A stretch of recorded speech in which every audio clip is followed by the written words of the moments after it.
What is going on?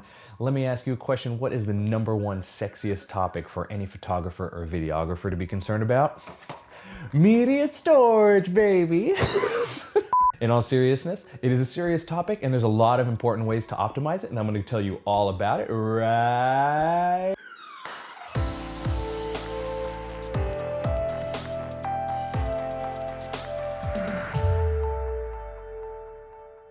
now.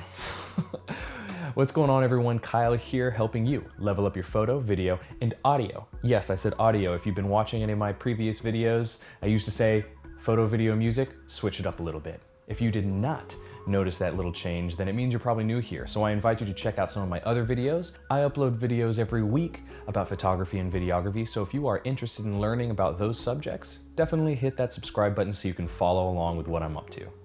So now to the topic at hand. Media storage. It's not necessarily, like I joked earlier, the sexiest topic that a photographer or a videographer can pay attention to, but it is a very integral one. And in my opinion, there's 5 different kinds of media storage that a photographer, videographer needs to be concerned with. I'm going to discuss all 5 different types of media storage, like we're going to be going through a timeline of a workflow. Number 1 is the storage device that we're actually recording onto initially. So our SD cards that are in our cameras. Right here, I have a nifty little wallet that I keep all of my SD cards in, just like so. There's certainly some missing because they're in the cameras and the audio recorders all around this room. Of course, SD cards aren't the only kind of technology that's out there. There's also CF cards, another very widely popular option. And it was the best option for a while. SD cards are slightly newer, and all the new cameras, for the most part, are coming out being compatible with only SD cards. If you look at some of the drones that are on the market right now, those are normally micro SD cards, still kind of the same technology, just a different size. When you're looking into buying memory cards, no matter what kind of technology you're looking at, there's really 2 things that you're looking for. One is the size, the capacity of data that can be stored on that card. The second is read-write speed. This is the speed with which your camera can write data onto the memory card, and afterwards the memory card can write to your computer using something like this USB card reader here.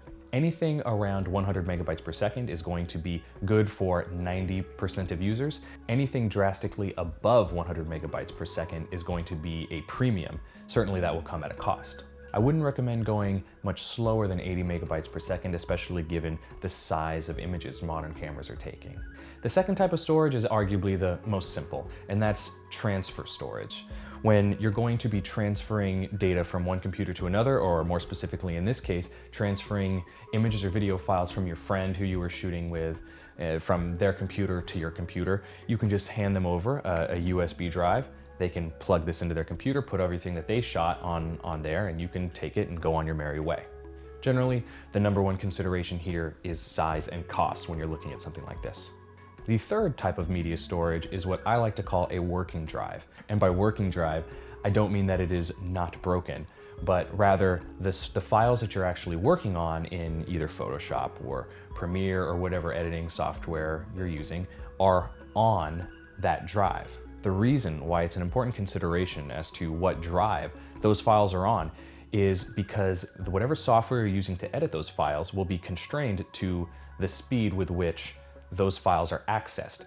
So essentially, if you're using something like USB 2.0 with Premiere and 4K files, it's going to have a very hard time accessing those files and giving you a seamless workflow. There's 3 considerations for these types of drives. First is the actual size of the drive. Second is the speed and reliability of the drive. And third is going to be the price. I have a couple drives in front of me to give you an example. This right here is a 1 terabyte G drive from maybe 4 or 5 years ago. This is a 1 terabyte G drive from 3 years ago. As you can see, they definitely vary in size, but the capacity is the same. So I just hit on the size of these drives, of course, the actual capacity and the physical size. But next I will talk about how fast they are. Now, regardless of the actual aesthetics of the casing, inside is just a regular hard drive. And to be more specific, a mechanical hard drive. Now, what is a mechanical hard drive? In short, it's an actual physical drive with disks that are spinning around when you're accessing information. Now, because of the moving parts, it is a little bit slower and a little bit less reliable, a little bit more fragile than the other option. And what's the other option? That is solid state drives. This is an example of a solid state drive, and this is an example of a solid state drive. This is actually a drive that I use as my working drive. Whenever I'm working on projects, all my capture scratch, all my project files are on this, and then once I finish that project, I upload that video or picture to wherever its final destination is, and then I transfer all the files off of this to an archive hard drive, which I'll explain later, and I move the next project on here. Now you're probably saying, okay, Kyle, you said a lot of things right there. What do I need to know? Well, the main thing that you need to consider when you're thinking about speed is the connectivity available on your actual computer. This right here is USB-C. If you don't have USB-C, you're not gonna be able to utilize something like this. Okay, so you might be thinking, okay, Kyle, you said all those things. What do they all mean? What do I need to know? There's two main takeaways. First, figure out what is the fastest connection that you have available on your computer and go with that. Now, once you figure out what's your fastest connection, the second thing is go either solid state drive, SSD, or mechanical drive. The main difference will be that solid state drives are going to be significantly more expensive than a mechanical drive of the same size. All that being said, there's going to be a whole lot of reasons why solid state drives are a better option than a mechanical drive. You can probably fill a whole video on the differences between the two and the benefits of one versus the other. The fourth kind of media storage is your archival storage. I mentioned it a little bit before, but what it is a large hard drive of some sort that you're able to take all the project that you're completed with, but you don't necessarily want to delete anything. Why don't delete it? Well, you never know when you're going to want to, go back and use some footage as B-roll or go back to a picture that you have a different artistic eye for right now, or if you're a music producer, to go back to a song that you did way back when and use a new plugin or whatever it is. You don't necessarily ever want to get rid of anything. Just keep it, set it aside. It's better to need it and not have it.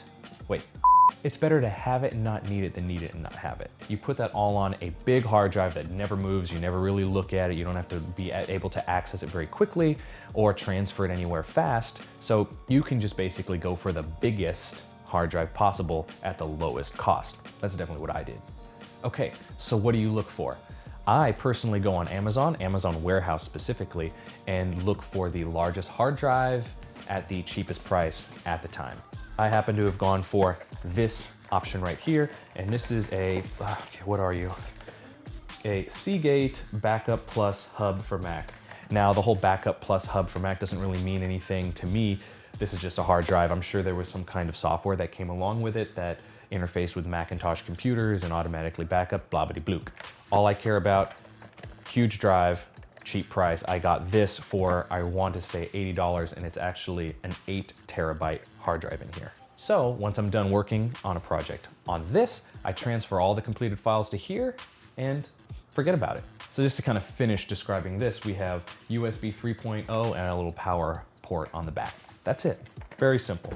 And another option, of course, is just to go back and use old external hard drives that you have lying around. In looking around my apartment for props for this video, I was able to find all sorts of hard drives that I don't really use anymore. So this one, for example, terabyte hard drive, I could definitely use this as storage if I wanted to. So if you have some kind of big hard drive lying around the back of your home office, use that for your archival storage. Don't let that go to waste. You can still get use out of it. Another option for archival storage, and the one that I personally use, is called a NAS, or network attached storage. What this basically does is give you your own cloud, with the main difference is that your files are physically on a hard drive that you can control. So here's what I went with. I went with the Western Digital MyCloud EX2 Ultra. I don't know what EX2 Ultra means, but all I know is that this device is a NAS. On the back, it has a Ethernet port, 2 USB 3.0 ports, and a power port. The reason why it's cool that it has some USB 3.0 ports is I get to plug in any other external hard drives I have lying around and then expand my NAS just like that. Don't drop it. So why is it cool at all? Why is it worth the trouble? Because there is a little bit of extra trouble in getting it set up. Well, in short, you're able to have a drive on your network that is easily accessed by all the computers on your network, and even when you are outside of your network, there's ways for you to go through the internet and connect those files. You can even take it a couple more steps and grant access to your friends to be able to access some of those files as well. And as far as NASs go, this one's pretty nifty and cheap. I can open it up. I got this one with no hard drives in it, and I went ahead and got hard drives and put it in there myself, but you can buy these with hard drives in there, and that kind of goes for all the different NAS technologies that's out on the market. I have one hard drive that's actually in there, and I have another bay ready and waiting for another hard drive. As it stands right now, I have a 4 terabyte hard drive in there and then an 8 terabyte hard drive right here. So I have 12 terabytes on my NAS.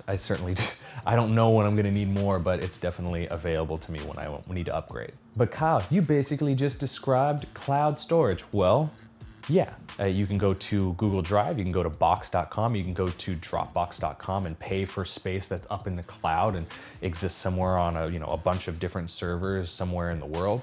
But I just priced out today, and 1 terabyte of storage on Google Drive is like $20 a month. You be the judge. This right here cost me less than $200 for 4 terabytes, and I have it forever at no more cost. And with this, I have 12 terabytes. If you want to go up to those kinds of sizes, it is absurdly expensive per month. I'll try and put some of those prices down in the description below. Granted, hey, I'm all about cloud storage. Google Drive gives you 30 or so gigabytes for free just with your Google account.